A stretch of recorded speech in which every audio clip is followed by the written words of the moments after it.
ನಟಿ ರಶ್ಮಿಕಾ ಮಂದಣ್ಣ ಮತ್ತೆ ಸುದ್ದಿಯಲ್ಲಿದ್ದಾರೆ. ನಟಿಯ ಬಗ್ಗೆ ಶಾಸಕ ರವಿ ಗಣಿಗ ಮಾತನಾಡಿದ್ದಕ್ಕೆ ಕೊಡವ ಸಂಘಟನೆಗಳು ಗರಂ ಆಗಿದೆ.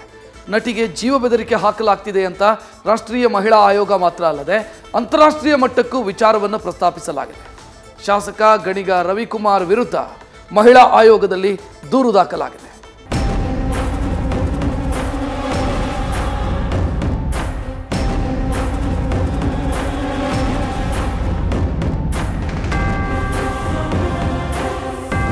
ರಶ್ಮಿಕಾ ಮಂದಣ್ಣ ಕರ್ನಾಟಕದಲ್ಲಿ ಬೆಳೆದು ಕರ್ನಾಟಕದಿಂದ ಹೋಗಿ ಕರ್ನಾಟಕ ಚಲನಚಿತ್ರ ಅಂತಾರಾಷ್ಟ್ರೀಯ ಚಲನಚಿತ್ರೋತ್ಸವಕ್ಕೆ ಕರೆದ್ರೆ ನನ್ನ ಹತ್ರ ಟೈಮ್ ಇಲ್ಲ ಅಂತ ಹೇಳಿದಾಗ ನಾನು ಸುಮ್ಮನೆ ಕೂರ್ಬೇಕಾ?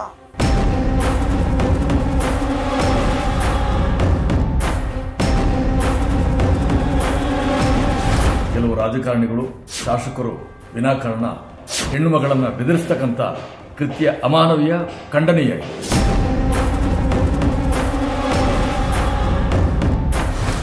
ಎಲ್ಲ ಶುರುವಾಗಿದ್ದು ಇಲ್ಲಿಂದಲೇ. ಅದ್ಯಾವಾಗ ಡಿಸಿಎಂ ಡಿಕೆಶಿ ಸಾಹೇಬ್ರು ಬೆಂಗಳೂರು ಅಂತಾರಾಷ್ಟ್ರೀಯ ಚಲನಚಿತ್ರೋತ್ಸವದಲ್ಲಿ ನಟನಟಿಯರ ನಟ್ಟು ಬೋಲ್ಟು ಟೈಟ್ ಮಾಡೋದಾಗಿ ಮಾತಾಡಿದ್ರು.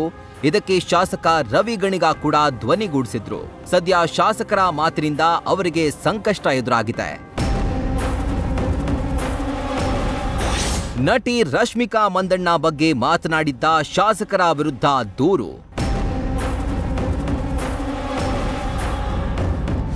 ಶಾಸಕ ರವಿ ಗಣಿಗ ನಟಿ ರಶ್ಮಿಕಾ ಮಂದಣ್ಣ ಬಗ್ಗೆ ಆಡಿದ ಮಾತುಗಳು ಸದ್ಯ ಕಂಟಕವಾಗಿ ಪರಿಣಮಿಸಿವೆ.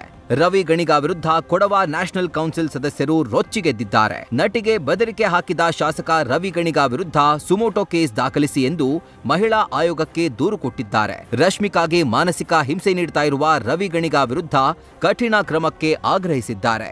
ಅಲ್ಲದೆ ನಟಿ ರಶ್ಮಿಕಾಗೆ ಭದ್ರತೆ ನೀಡುವಂತೆ ಕೇಂದ್ರ ಗೃಹ ಸಚಿವ ಅಮಿತ್ ಶಾ ಹಾಗೂ ರಾಜ್ಯ ಗೃಹ ಸಚಿವ ಡಾಕ್ಟರ್ ಜಿ ಪರಮೇಶ್ವರ್ಗೆ ಕೊಡವ ನ್ಯಾಷನಲ್ ಕೌನ್ಸಿಲ್ ಅಧ್ಯಕ್ಷ ನಾಚಪ್ಪ ಪತ್ರ ಬರೆದಿದ್ದಾರೆ.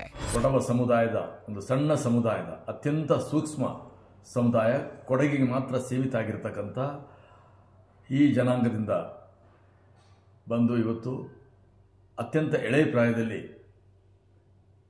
ಭಾರತದ ಸಿನಿಮಾ ರಂಗದಲ್ಲಿ ಅತ್ಯಂತ ಮೇರು ಸ್ಥಾನಕ್ಕೇರಿದಂಥ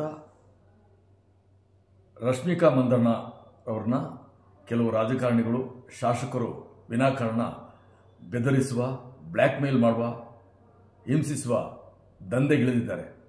ಇವತ್ತು ಈ ರೀತಿ ರಶ್ಮಿಕಾ ಮಂದಣ್ಣರವ್ರನ್ನ ರಕ್ಷಿಸುವ ಬದಲು ಅವ್ರನ್ನ ಬೆದರಿಸ್ತಕ್ಕಂಥ, ಅವರು ಒಂದು ಸಣ್ಣ ಸಮುದಾಯಕ್ಕೆ ಸೇರಿದಂಥ ಒಬ್ಬ ಹೆಣ್ಣು ಮಗಳನ್ನು ಬೆದರಿಸ್ತಕ್ಕಂಥ ಕೃತ್ಯ ಅಮಾನವೀಯ, ಖಂಡನೀಯ. ರಾಷ್ಟ್ರೀಯ ಮಹಿಳಾ ಆಯೋಗ ಮತ್ತು ವಿಶ್ವ ಮಹಿಳಾ ಆಯೋಗ ಈ ಸಂಬಂಧ ತುರ್ತಾಗಿ ಸೋಮೋಟೋ ಕೇಸ್ ದಾಖಲಿಸಬೇಕಿಂತವ್ರ ಮೇಲೆ.